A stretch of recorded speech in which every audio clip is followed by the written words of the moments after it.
Okay, all right. So next speaker is Joshua Sierles, and he's gonna talk about TEF. Hey, can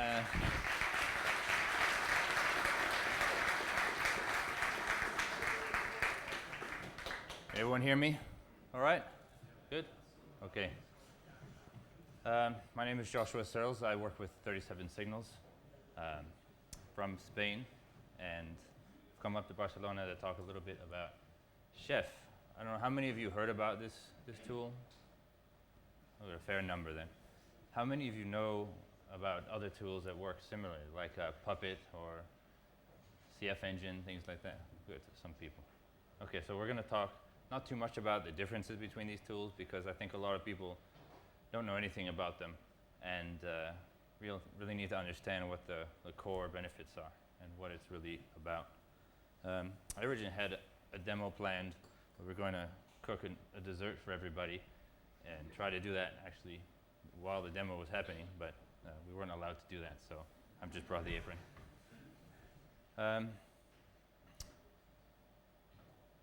I joined 37 Signals about 6 months ago, and at the time there wasn't so much automation going on.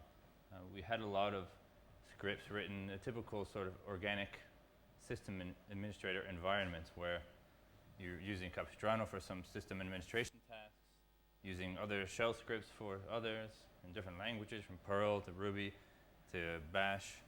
And even though things ran fairly smoothly and we had a decent idea of how our servers were configured, because they were changing rapidly and we were changing environments from, for example, older servers running FreeBSD to running Linux, switching from Zen to KVM for virtualization, so on.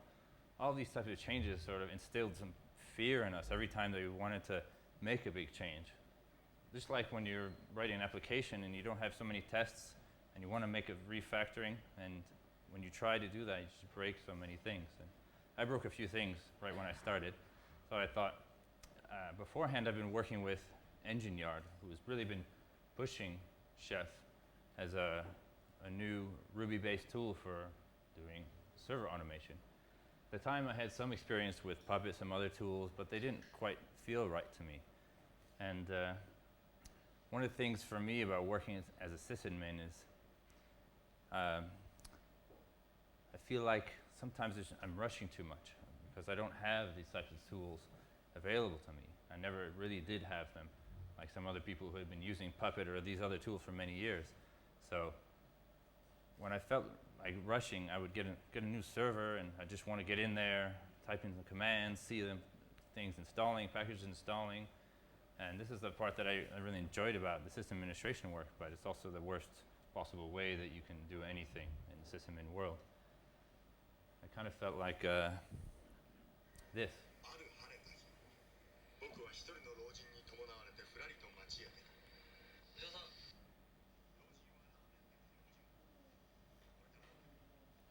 Well, there's no sound, but can we make this sound work? So we have the ramen master, and we have the newbie.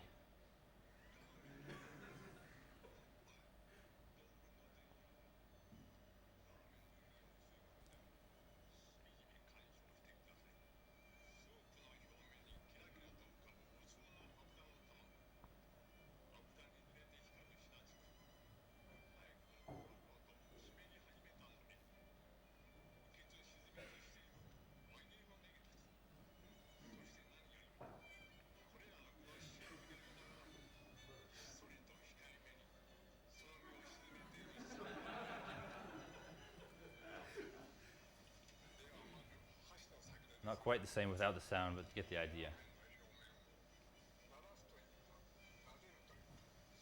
For a long time, I felt like this guy here on the left.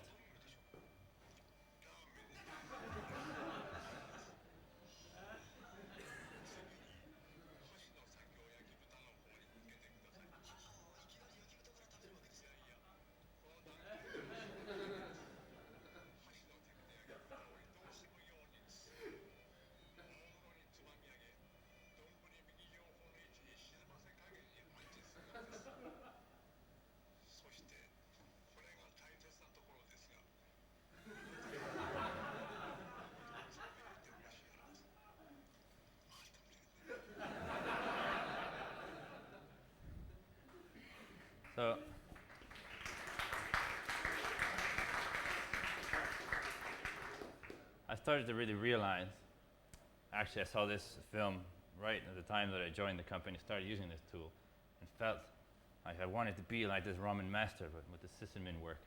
I wanted to feel like I could relax when I was doing my work. I could observe what I was doing and not feel rushed to install a server and install another server, make sure all the packages are in the right configuration, all the configuration files are in the right place, and that they're not going to change because someone else decides to go on the server and change them. I felt like this guy for a long time, and when I found Chef, I found a way to have respect for my servers and caress them and so on. So let's talk a little bit about caressing your servers with Chef. Here's some of the really core concepts. I'm not going to go too much into detail here, so I'd like to show you some code rather than just talking about it. But the most important one by far is state. When talking about a server, a lot of people, especially who are programmers who are sort of required to do system administration work, which I'm sure a lot of you have been in that position or are right now, see a server as just a place to put stuff where you have your application and it's this perfect jewel that you deploy and it's in this one state. You have all these tests that make sure that it's in that state, but the server is just a place you install some packages and you run your applications on. But that's not really the case. The server is an integral part of your application. Everything that your application does depends on software that's installed on that server, which could have bugs. A slight version change on one package that you may not notice completely change the way their application behaves. Say any configuration change, the same thing. So you really need to treat your servers the same way that you treat your application. And ideally, you could have something just like unit tests that would work for servers. And that's kind of how Chef works. This is the way that Ezra at Engineer described it. It's really an apt description.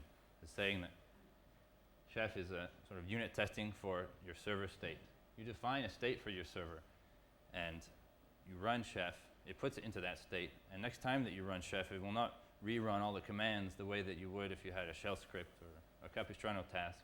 It will make sure, it will check everything. It'll check the template that you define for a configuration file is the same exact one that you had before, that the package versions are all the same, and if that fails, that can be considered a bug, just like a failing test.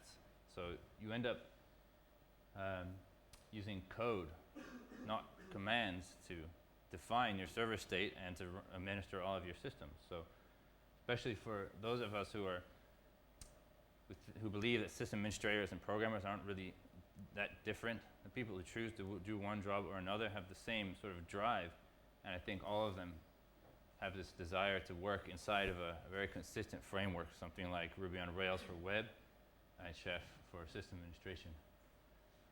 Having one repository also for all of your code is an extremely important concept that seems to escape a lot of people once they work in the system administration side of things. They think of their application as it's all in this one repository, all the configuration is defined there, but they decide to place their Apache configuration on the server, and even though it's directly tied to the application, it's sitting on the server and it's not in a subversion repository or Git repository, and this is just really bad behavior. So even though a lot of people aren't doing that, they're storing their configuration files in a repository. They're not storing the state in code, and that's really what we're talking about today.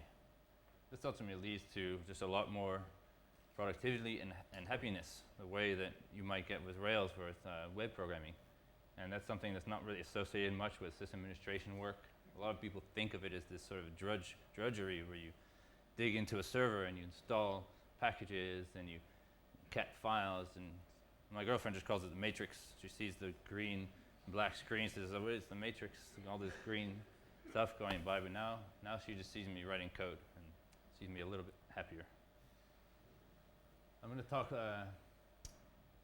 briefly with these slides. I don't really like slides, but I'd like to get a general overview of how Chef is designed, and then we can look at some of the code and maybe have an actual working demo. Cookbooks are sort of the core elements of a Chef repository. So you imagine you have your Git repository with a set of directories inside it, and they're named something like Apache 2 or memcached or Rails, And inside there, you have a very defined directory structure for certain types of files that define other things about that particular cookbook. We're going to talk about recipes and templates. We may not get to the other things as much because there's a lot to talk about in Chef that we just won't have time to cover. But if you have any questions, just ask them. We'll have about 15 minutes for questions. So a cookbook is just a top-level element to describe anything that you want, usually describing a package. The recipe is the next level down. This is really the file level where you have let me describe it a different way. There's a file for every recipe and a name for every recipe. If you have a directory structure like this with Apache 2 recipes default, if you just define a recipe in Apache 2, you're going to get that default recipe.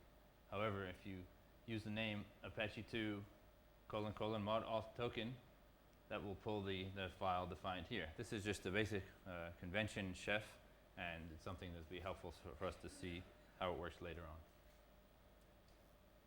Attributes.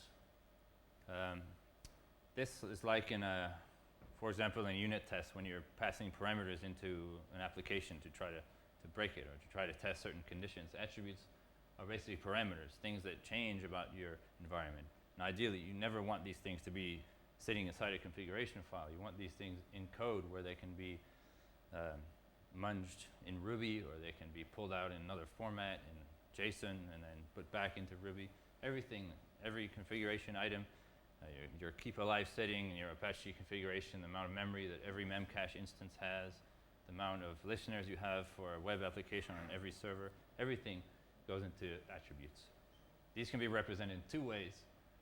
One way is inside a Ruby file in a hash format like you see here above, and the same thing can be represented in JSON in another file that can get passed into your Chef system. Now this may seem a little bit confusing right now because I haven't described really how Chef works on the command line and the structure, but I wanted to just show you that so it'll make more sense. Finally, resources. These are the core objects of the entire Chef system, and these are really the guts of Chef. This is the thing that really makes it a valuable tool. These are things like a service that needs to be stopped or started, a user that's going to get added or removed, a template file that's going to be put in somewhere like a configuration file, like the Apache configuration file. And each of these have parameters that can be passed into the block that gets sent to these methods. So this is a very clear example of what a typical recipe file would look like, and part of the Chef DSL. So we're going to see more of this, and we're going to see how this works. So this is what we're going to try to do a little bit later if there's time. If not, we're just going to go through some of the recipes that would make this happen. Okay.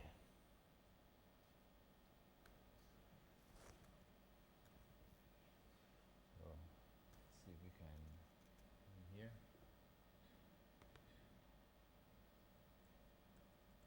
We have a lot of files in here.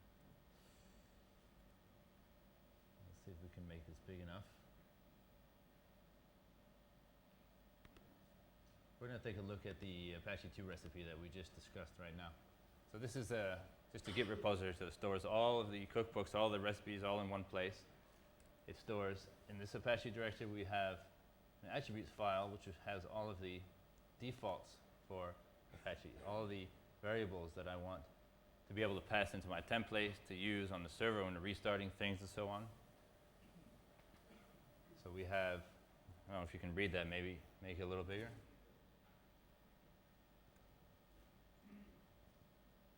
Better? Okay. So we have things like which ports Apache is going to listen on, the email address for contacts, the keep alive timeouts, pre-fork options, all of these things that sometimes you just take for granted are just sitting in a configuration file somewhere when you install a package. All of these things are very important when you're dealing with high traffic websites, and it's really important that you can not only define these here, but also override them in certain situations. On one server, have it a different configuration than on another, and still have this all defined in a single place. So let's see how some of this stuff is actually used in a recipe. This is the default recipe. Some of these recipes were developed by Opscode, the company that wrote Chef, and some of them by us, and others mixed in from other places. An important thing to remember is that Chef is not a set of prepackaged recipes that you just run and make things happen. It's designed as just a generic infrastructure to make it easy to define state on your server in any operating system the same way, and it gives you this powerful DSL to do it. Now but some of these recipes are very useful to just copy and use in their current state, and others are ones that you can configure for yourself. So this is one that's pretty common. For the package resource, it's going to install a Apache 2 package. Now on the different versions of Linux, these packages have different names, Apache 2 or HTTPD. So we can define that here with this case statement. And all we have to do is say action install, and it will automatically install this. Make sure that if it's installed, it's not going to install it again. It will not install a new version unless we change the action to upgrade, and so on. Once that package is installed, we can define a service inside Chef. And this is a really important thing. The service, I'd like to talk a little bit right now about that. When you define a service, it looks for a file, a script in the standard initd directory where services have their scripts for stopping and starting. If it finds one, you can define what methods it supports, restart, reload, status, and so on. And later on, now that this resource is registered in your Chef environment, you can access this from other places and other recipes. So if you, for example, we go down a little bit further, we're going to skip some of this, we can come back.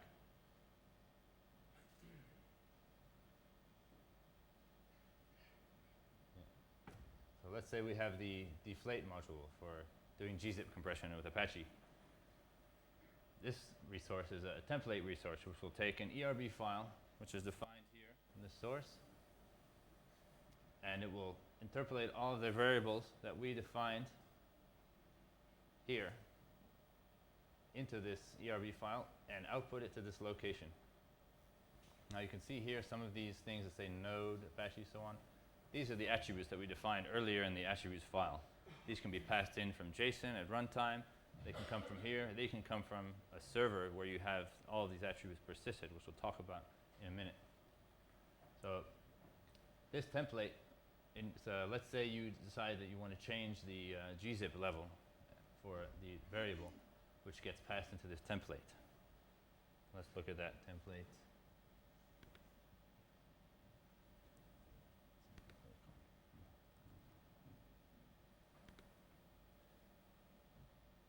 I'm going to go into the templates directory here.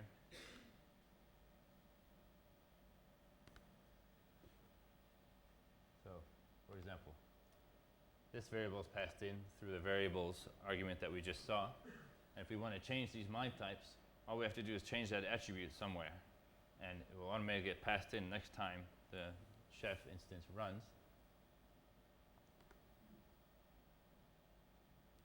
It will be placed here. And when that happens, it will notify this Apache 2 service and tell it to reload itself. So this is a really powerful tool for deciding when you want these things to restart, to reload, to give status information. Everything in every resource in Chef is basically notifiable in this fashion. And this makes this state concept, this is probably the biggest, most important part of the state concept, is that you can decide to do this anywhere you want in your deterministic list of recipes that require each other. And in the end, Apache will only restart one time. If it's decided to restart 3 times or 5 times in your recipes, you'll only see it happening once at the end of the run. So there's a lot of logic like this which is taken care of for you, which you may not think about when you're trying to build these types of things in any other fashion. It's also important to note that all of this stuff runs in order. And this is something that differs between Chef and other systems like this, is all of these resources get executed in order, and if you put them in the wrong order, based on what you need, then it will fail. And that's actually a good thing. Otherwise, you would have to define dependency between everything, which becomes very cumbersome. So this is a very simple and elegant way of dealing with that. Now, I just mentioned that you could require some recipes from other ones. So let's take a look at how that's possible. Let's say we want to install Passenger for running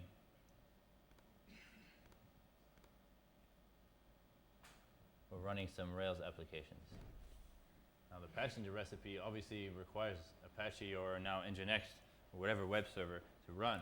So in our case we use Apache, and we just say at the top of this recipe, require this other recipe and run everything inside it before this. Install our gem, install our Passenger module, the templates required to run this,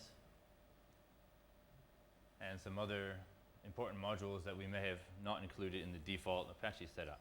So through this sort of structure of requiring recipes, you can set up any kind of role that you need for like an application server or a network server that's running remote syslog and so on.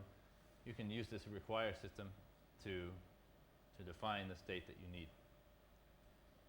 Now to pass in variables to all of these templates and so on, we're going to take a look at how that's possible without defining your attributes inside of an attribute file, like we saw just now in the Apache recipe.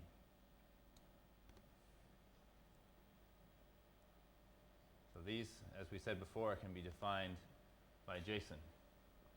I'm going to talk about now how Chef works on the command line. There's a few ways that you can run Chef. It's just it's a Ruby gems that you install, and you can run them in a mode where you have these recipes just sitting on your server in a directory, and you can execute all of the recipes just by defining in a single hash a recipe that you want to run.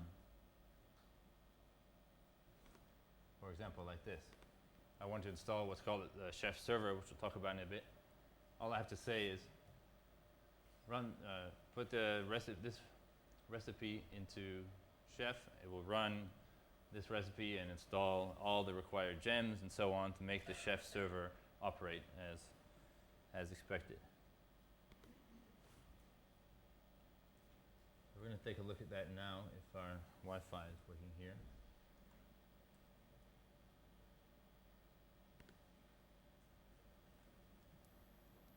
Is this visible?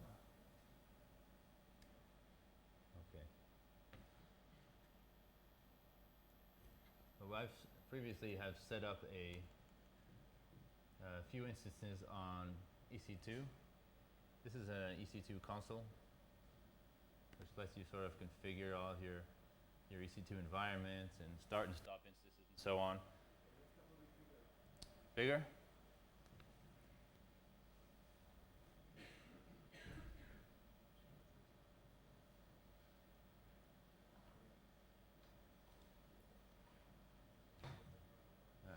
Too big. Well, that's okay. Just to get a sort of an idea. And what I've done here to make this demo a little bit simpler, I've set up already a Chef server instance. So Chef can run like I said before, in a client mode where it just runs on a local machine just for configuring one or two services. It can also run where you have a client connecting to a server where it persists all of the attributes that you've just defined for a particular server. And this is the mode that you really need to run in if you want to run this in a multi-server environment and have different configurations for each server and so on.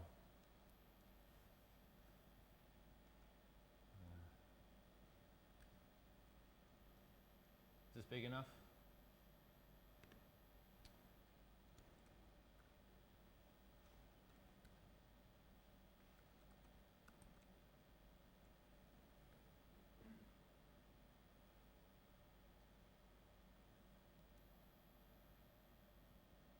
See if the Wi-Fi works for us today. Yes. Okay, so this server, just booted this up a couple hours ago and pre-configured it, so it's already running a Chef server that can handle requests from another server that we're going to launch in a minute. Now let's take a look at a little bit of how this is configured. To configure this server in the first place, Can you change the font because it's yes. really hard to see?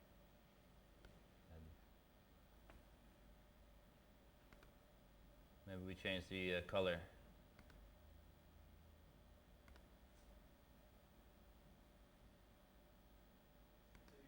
To Apple I and settings. Ah, thanks.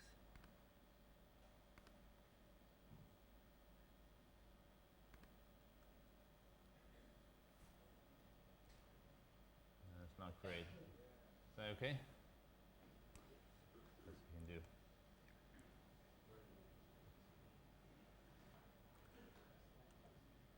So here's an example of the JSON file that started this entire process of installing packages on this server. This file contains a role attribute that is something that I define for myself that we'll see how that works in a second. A base recipe, which is inside the repository we just looked at, and a public host name that's just used for accessing this host remotely. So this public host name automatically configures this server to be accessible through DNS publicly, and the base recipe uses the role to determine what packages are going to be installed on this server.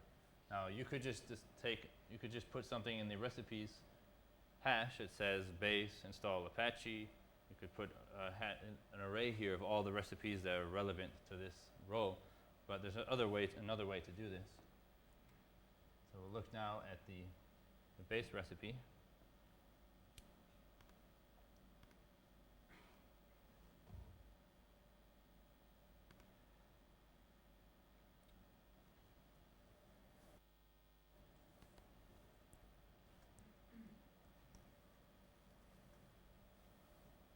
So in this base recipe, I have all the prerequisites that for every server that I want to run, I'm going to install these packages.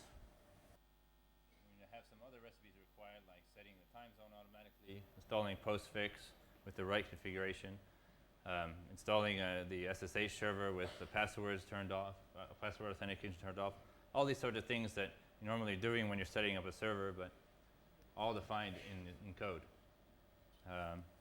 Something that will configure users, like I just ran an SSH into the server with my user and my SSH key, because this was also configured through attributes. And it creates a directory for just generic storage. Finally, we require a recipe based on the role that was passed in from JSON.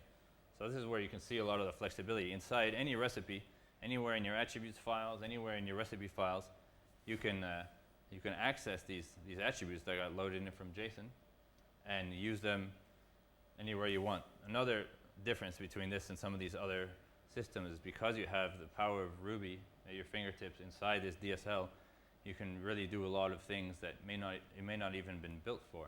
Now, this isn't the way to do roles right now in Chef because there isn't a built-in way to do it. But this is one of many ways that you can do it. And doing this has actually driven the development team to look into a way of doing roles built in. So this kind of flexibility is what I really like about Chef.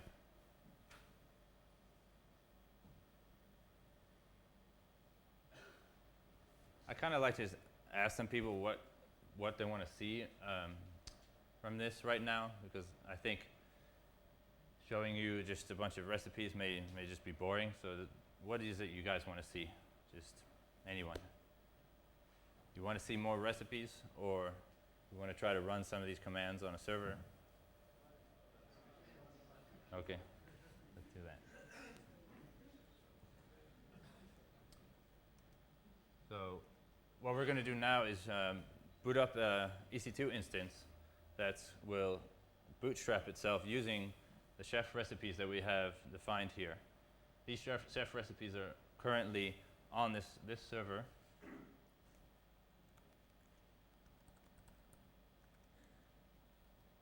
I've deployed them here.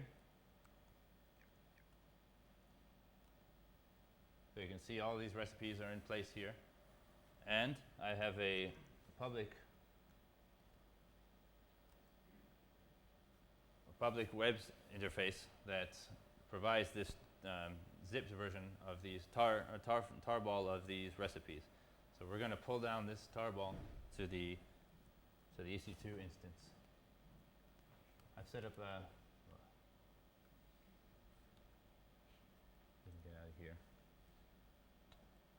The Capistrano task just to do this. Really.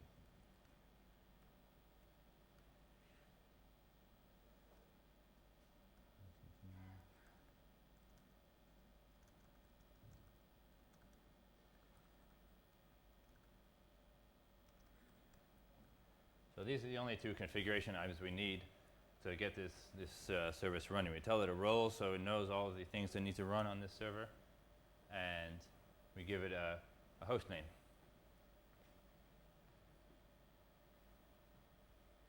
So this is using the AC2 API now to boot this server.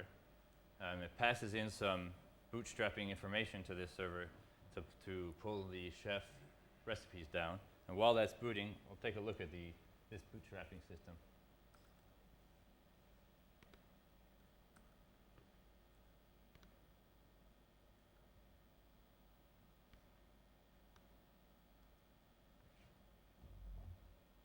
So this is actually an ERB template that gets filled in and sent into the EC2 instance as user data. I don't know, some of you are probably familiar with this technique. Most of the EC2 AMIs, the instances that you can run, will execute code that you pass in automatically when the instance is booted. So you don't have to wait for it to boot and go in and configure it. It will automatically run all of this. So what we're doing here is setting up the configuration files for Chef. We're setting up a JSON file that will pass in the initial information that Chef needs in order to configure the host name of the server, its role, run some EC2 specific recipes, set up a dynamic DNS client, and so on. We install some basic packages, install Chef itself, and finally it will run all this bootstrapping using one of the basic Chef run, which runs from the local file system. And you can see here, if you provide this argument, it will just pull down that tar file that we looked at before, of all the recipes, untar it, and run the ones that are defined in this JSON file. Let's see where we're at with this.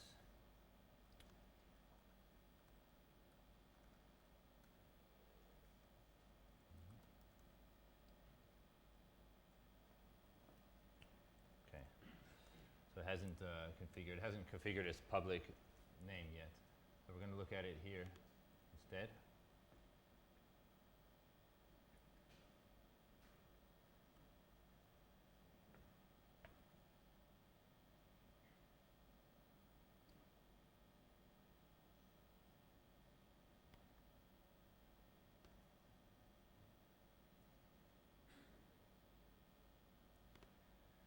Right now we're just going to grab the public DNS name so we can log into the server and see what's happening on it.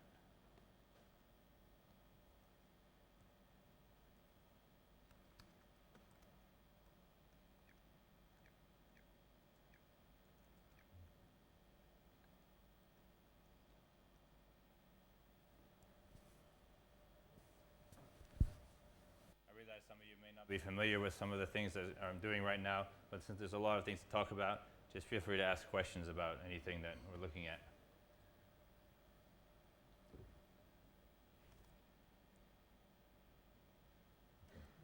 So now we're logged into this instance that we just launched, and there's a log file that will show us what the instance was doing with the bootstrapping information that we passed in. We have an error.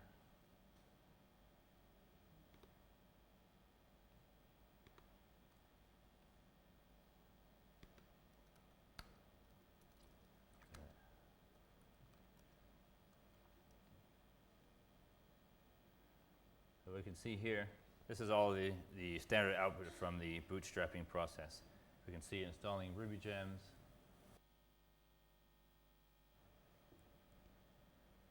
and so on. Something went wrong with the chef solo run, so we're going to do that by hand and see what happens. This will take all the chef recipes that we defined in this bootstrap file.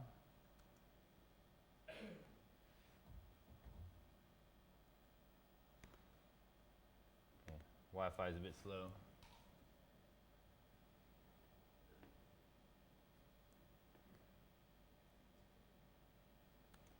Okay, it's completely dead.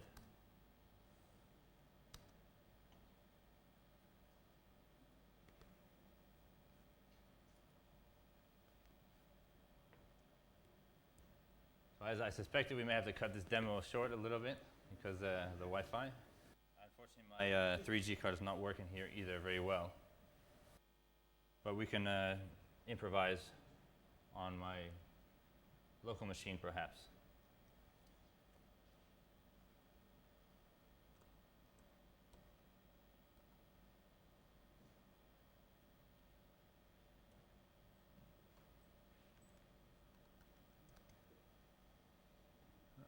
Okay, let's come back.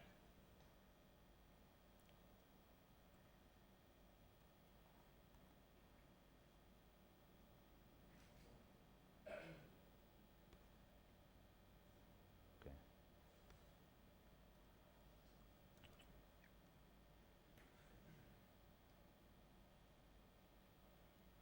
Actually, not sure what happened here.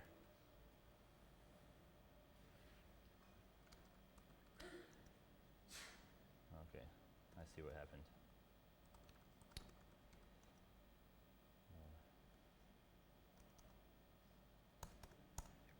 I lost the Wi-Fi again. We're going to come back to that in a second. I wanted to show this in case we run out of time. This is the Chef server, which is a MERB application that sits on top of Chef with CouchDB underneath it. So CouchDB is the tool that's used for storing all the Chef attributes, the things that you define for configuring your template files and so on. And they all get stored in here if you decide to use the Chef server. So for example, for this one that we just booted, the Chef client is connected. It grabs all of its read-only attributes for things like configuration about the host name of the system, the interfaces that are on the system. There's a tool that comes with Chef that reads all of this information off the file system, off the network and so on, and spits it all out into JSON. And you can see all this information. Every time the client will run, it will update all of this information. So you have access to all the information about your entire infrastructure through this single interface. And also through an API, since it's just a very simple REST-based layer on top of CouchDB. Now, some attributes that we defined here are something like this attribute, which drives the installation of the applications itself, of Rails applications on this application server. We can also edit these attributes directly through this web interface. This is kind of crude right now, but it's an idea. It's an interesting way of looking at server configuration, of just having all of these attributes that you can edit at any time. This is also done through a command line tool, which will let you edit each one of these individually. Let me see if we can get back on the Wi-Fi here.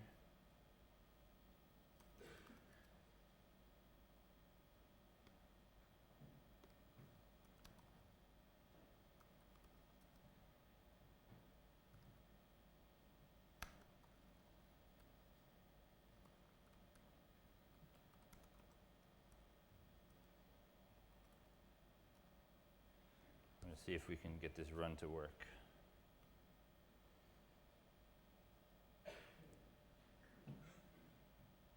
So it was working about 20 minutes ago.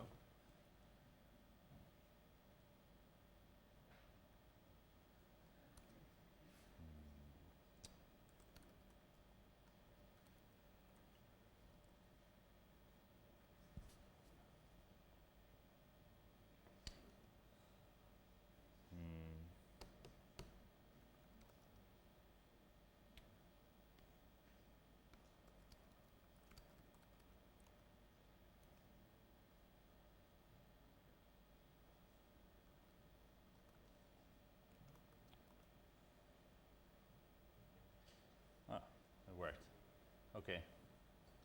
So this gives us a little view of what we just did with our bootstrapping run. We created we killed off a service that we didn't want running on the server, DH client.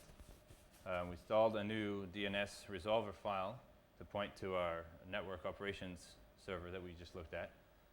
Added a host entry for the current node, which is the problem that we just had. Set the domain name, the host name, and so on. This is all in preparation for doing the next stage of bootstrapping with Chef. But before we do that, let's just run this again. And we'll see some of these things didn't run. The things that didn't run because they already checked the state of the system and found that state of that system was how it was supposed to be, so it just doesn't run those. The ones that we've run many times means it's actually a bug in our recipes. Our recipes need to be adjusted so they won't keep running over and over if the state hasn't changed in these template files. So that's the ideal situation, is when you run everything is in order, you run the Chef service over and over and it doesn't do anything.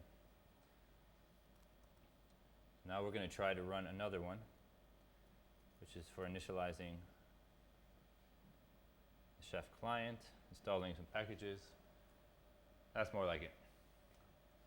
So this one is running the basic default recipe that we looked at before, the base default recipe, updating templates, installing the packages that we require, creating a link for the time zone.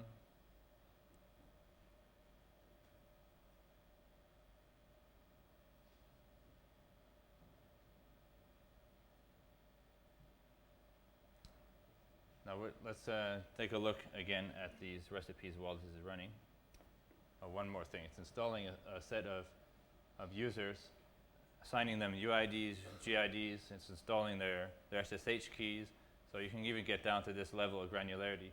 And the same on any operating system. You don't have to change the code if you're moving all of your services over to a new platform. With a few exceptions, if your recipes are written in a way that use directory structures from a certain platform, of course it won't work. But the base resources, things like adding a user or adding an entry to your file system tab file, or adding a host entry, all of these things work the same way. I think we're kind of running out of time here, so we just take questions, no? I think we'd rather just take questions now, and we can just leave this running, and hopefully it will be finished by the time we get to the end.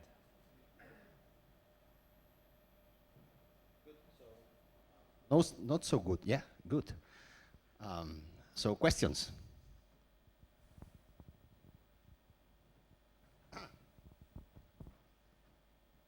Yeah.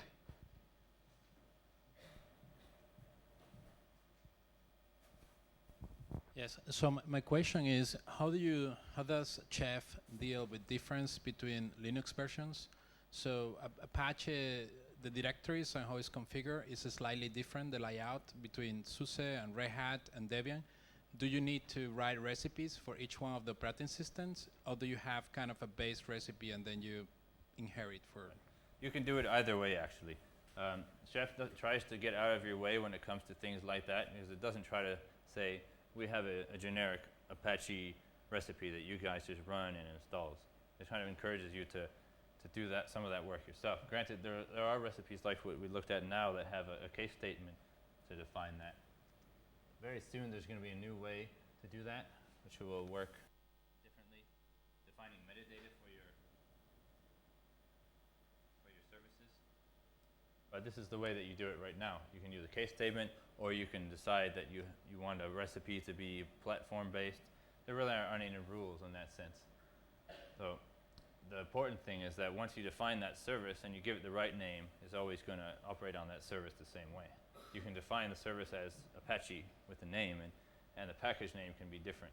So you can change that using this case statement. But there's nothing built in that it makes assumptions about locations of anything on any operating system.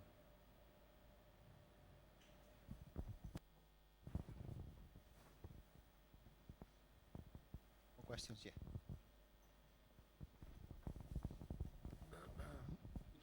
Could you stand up, please? Okay. Yeah, thank you. I noticed on GitHub there's a lot of activity, Yeah. and there seems to be a lot of forks, but very little merging.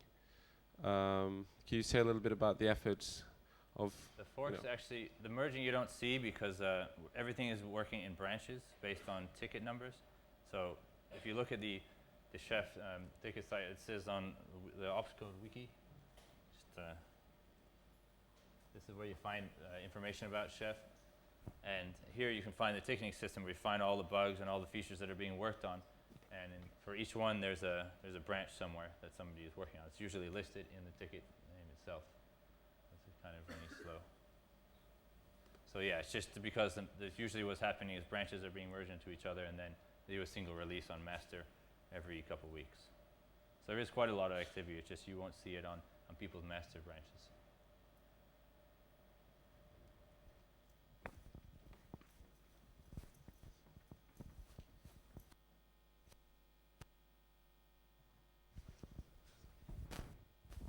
I was wondering, does Chef help me with getting the base image on the server, or is this my own job? I mean, the launching of the instance and things like that. Yeah, for example, or it might be on my own hardware. I mean, It doesn't not help you. Let's put it this way. You can use it for that, and we are using it. For example, we have the Chef clients running on all of our machines. We have about 60 servers running right now, 60 virtualized servers, and all of them are running the Chef client, including the virtualization hosts. And those are a place where you can define attributes, which will say which virtualization guests, which instances are running on that particular one, on that particular host. And you can have a recipe that will launch them for you. We have a KVM recipe which will let you build automatically a new instance and launch it through Chef. So that's also something that's very simple to do once you understand the underlying software. But again, it's not something that will operate on software for you. It will operate on really basic system level resources, but give you a powerful framework to manipulate them.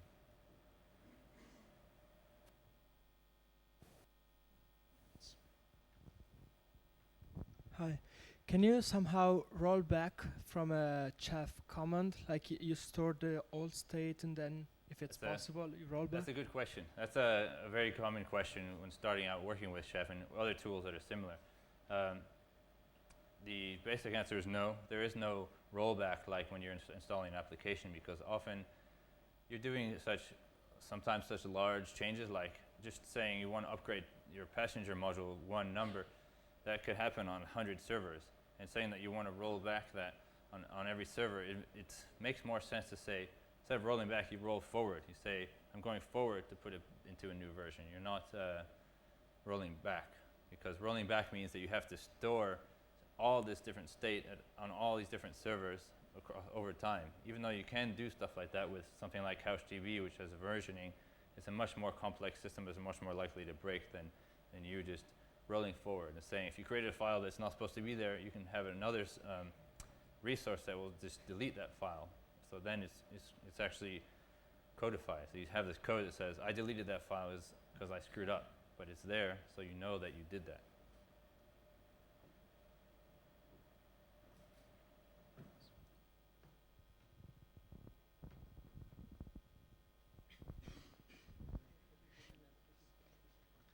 Do you also use Chef for application deployment, so do you still have Capistrano handling We that? still use Capistrano. We're not sure if we're going to end up using Chef in the future, just because it's the side of crossing over domains. There are some tools that Engineer is using for doing deployments that way, but that's for one of their fully hosted services, where for people aren't necessarily interested in doing their own deployments. We like Capistrano still because it gives you, the application developers, the ability to work in their own pace, and they don't have to know about the whole Chef system. Eventually, it would be interesting for them to tie into each other through hooks, things like that. But there is a project that's doing that. You should check out the Engineered repository. Okay, so last question.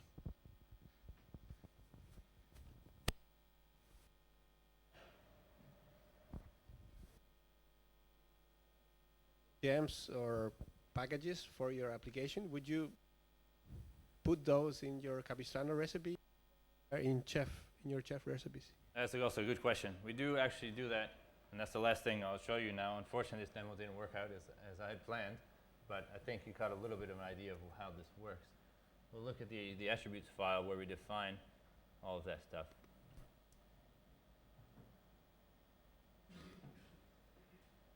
For example, we define all of our users, the passwords in a shadow format, and here's how we define the applications. Just a hash, and we pass in gems, key, another key for the packages that it depends on, links, other things that need to be installed for it, and then we have a recipe that will read these attributes and operate on them. And of course, any of these attributes can be overridden at runtime on a particular server, which is what makes that really, really great. Okay, so thank you very much. Thank you.